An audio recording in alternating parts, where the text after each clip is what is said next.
In media, we often see depictions of space battles, be it Star Wars, Halo, Star Trek, or Battlestar Galactica, or any other space-themed media. There tends to be a overabundance of space fighters in the space battles, where the battles occur in close range and between small single occupant ships. But that's not how space battles would actually go. Space battles would actually occur from two giant ships from millions of miles away through the vast emptiness of space. Or at least so many trusted sciencey YouTubers have told us. But that's not necessarily true. I'm Isaac, this is Mateo, and Hello. today we're going to be talking about space combat and, well, space combat. All right. So, without further ado, let's begin.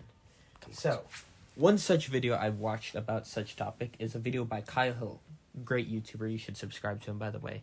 So, Kyle Hill says that in actual space combat, theoretically, starfighters would be useless because on Earth, planes are useful for naval warfare because you have the curvature of the Earth to hide you.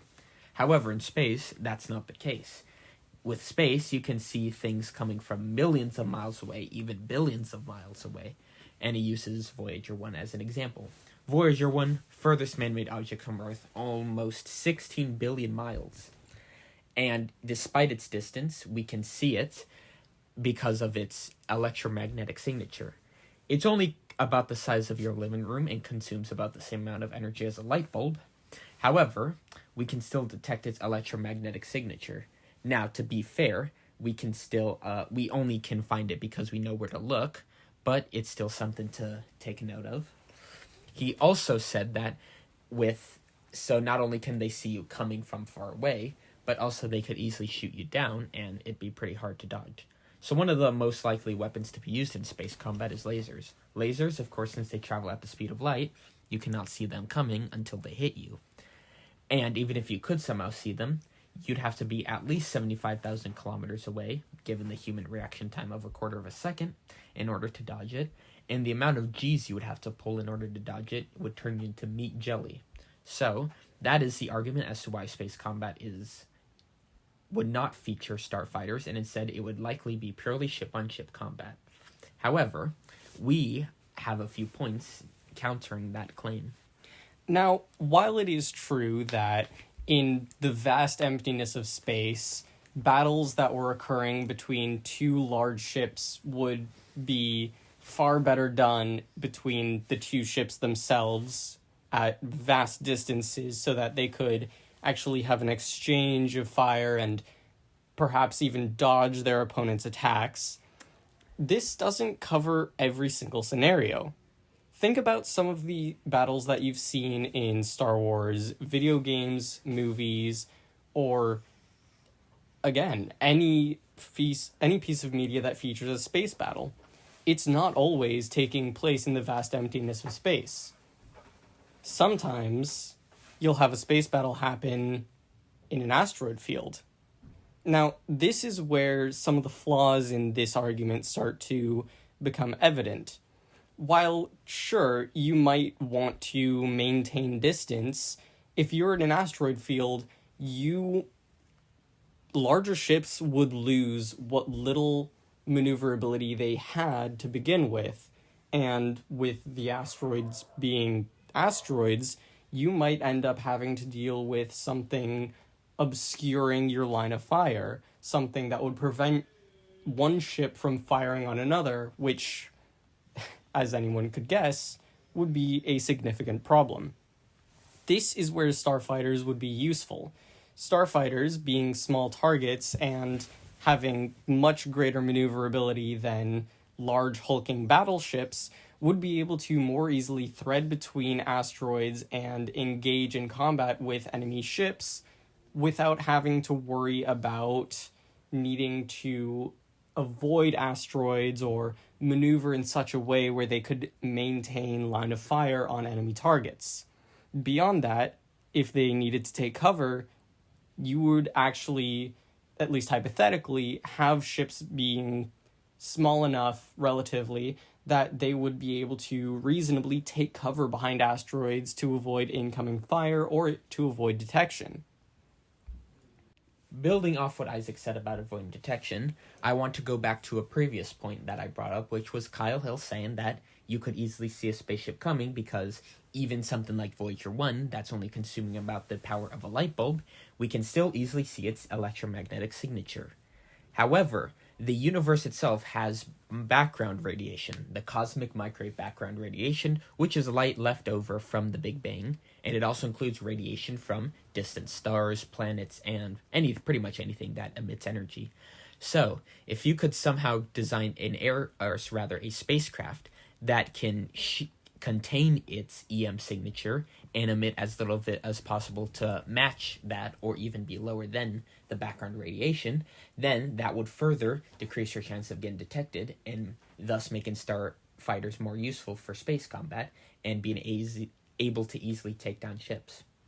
Kind of beyond that, also size is a very important factor to consider in space combat. While, yes, having a smaller target means that a single hit is going to do more damage, strength in numbers holds true especially in space. If you have a single large target, it's going to be far easier to locate, attack, and destroy than, say, 1,000 smaller targets. It's a lot easier to spot a battleship out at sea than a fleet of 1,000 jet skis. Say a starfighter was only the size of, I don't know, your bedroom. Even though that is a considerable size to someone standing next to it and on the ground, when you get into space, size becomes a lot more relative to planets and stars than it becomes to, I don't know, 6'1" human. This gets interesting, especially when you go at distance.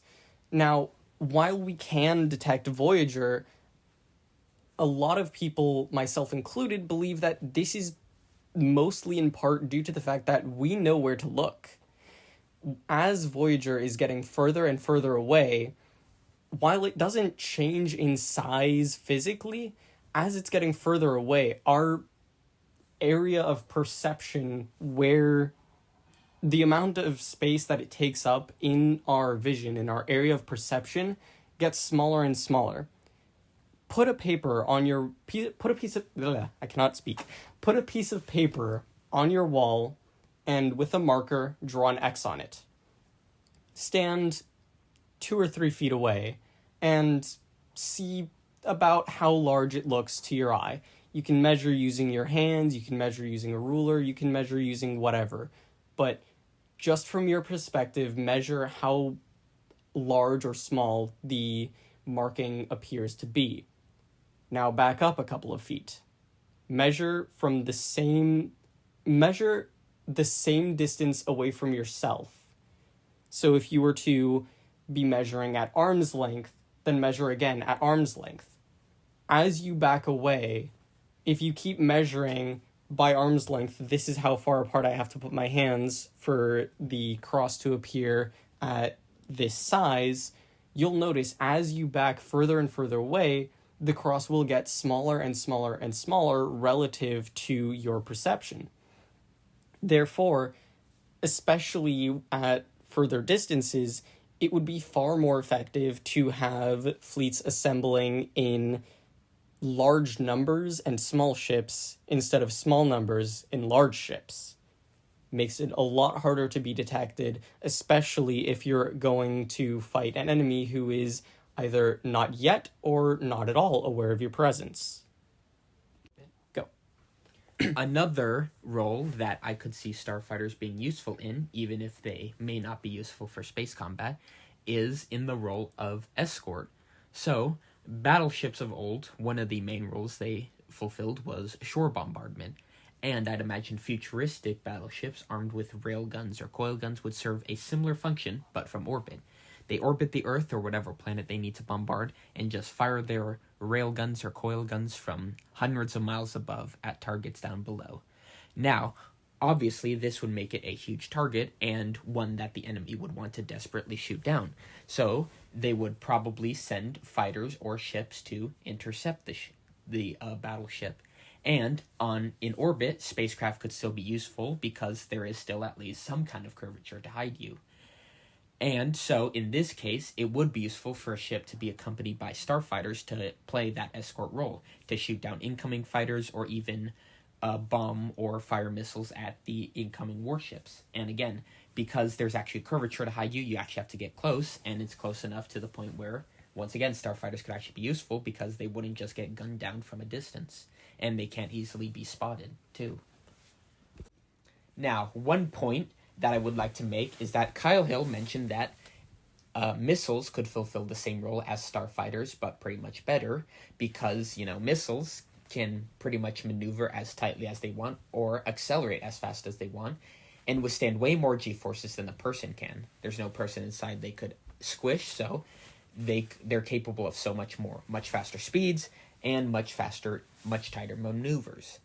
So I would imagine that at the very least, fighters would not be the first resort. Instead, they would be a last resort if all the missiles had used, but I'd imagine future space combat would use missiles as a first resort to attack warships, and if they run out and they still have ships to take down, then they may send fighters as a last-ditch effort. Now, my counter to this is only really effective on the conditional that the missile is an auto-guided missile instead of a manual guidance missile. With a manual guidance missile, you might as well already be flying a fighter without having all the drawbacks of you actually putting yourself directly in harm's way. However, if the missiles are auto-guiding, then you can run into some situations where having a starfighter would be better or more useful than to just fire off a bunch of missiles and hope some of them hit. Now, auto-guided missiles, they're amazing. We all love them.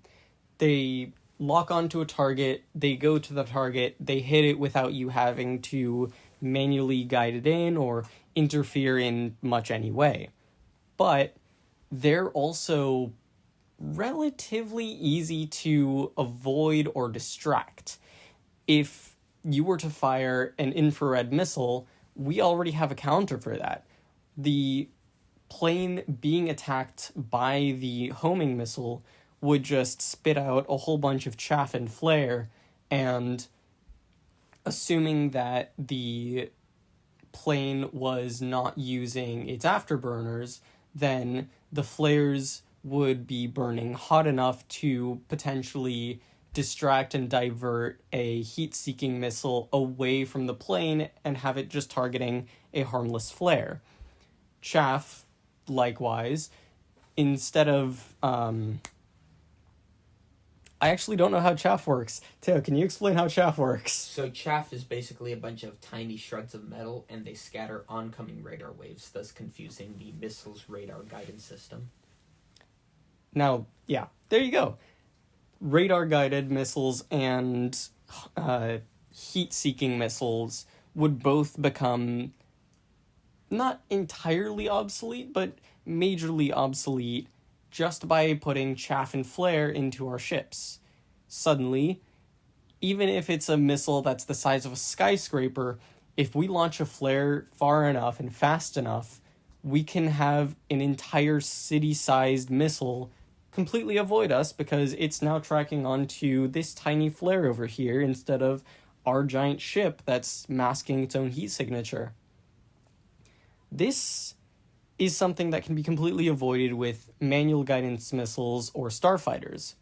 With the starfighter, you are not only manually locking onto the target so you have certainty that the missile will hit, you are maintaining the lock for the missile, which is communicating with your starfighter so that it knows that it isn't tracking onto the wrong target. You have a guarantee that it will hit.